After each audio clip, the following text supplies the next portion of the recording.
The lord. యేసుక్రీస్తు నామమున హృదయపూర్వక వందన మరణాతలు తెలుపుతూ నవంబర్ 23వ తేదీ 2024 శనివారం కొరకు ఏర్పాటు చేయబడిన ఈరోజు దేవుని వాక్య వాగ్దానం. కీర్తన గ్రంథము 115వ అధ్యాయము 3వ వచనం. మా దేవుడు ఆకాశమందున్నాడు, తనకిచ్చవచ్చినట్లుగా సమస్తమును ఆయన చేయుచున్నాడు. ఆమేన్. ఆకాశమందు ఆసీనుడైన దేవాది దేవుని యొక్క కనులు మనపైనే చూచుచున్నవి. ఆయన తన ప్రజలను మనలను నిరంతరం కాపాడువాడు. ఆకాశమందు ఆయన తప్ప వేరొక దేవుడు లేడు. ఆయన సృష్టికర్త కనుక ఆయననే ఆరాధించాలి, ధ్యానించాలి.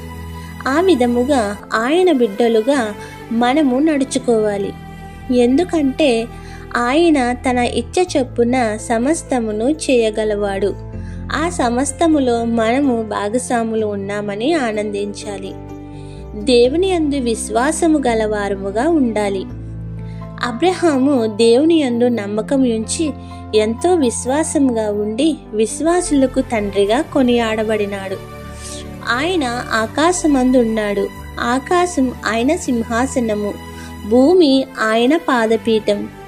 ఆయన చల్లని చూపుతోనే మనం సురక్షితంగా భూమిపై నివసించగలుగుతున్నాం అనేది గుర్తెరిగి కృతజ్ఞత గలవారంగా నడవాలి. యేసుక్రీస్తు నిజరక్షకుడు.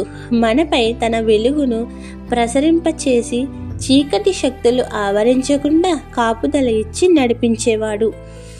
కావున ఆయన ఇష్టము చొప్పున చేసే సర్వోన్నతుడైన దేవుని ఎల్లప్పుడూ ఆరాధిస్తూ యేసుక్రీస్తు నామమును కరుణా కటాక్షములు పొందుదుము గాక. ఆమెన్.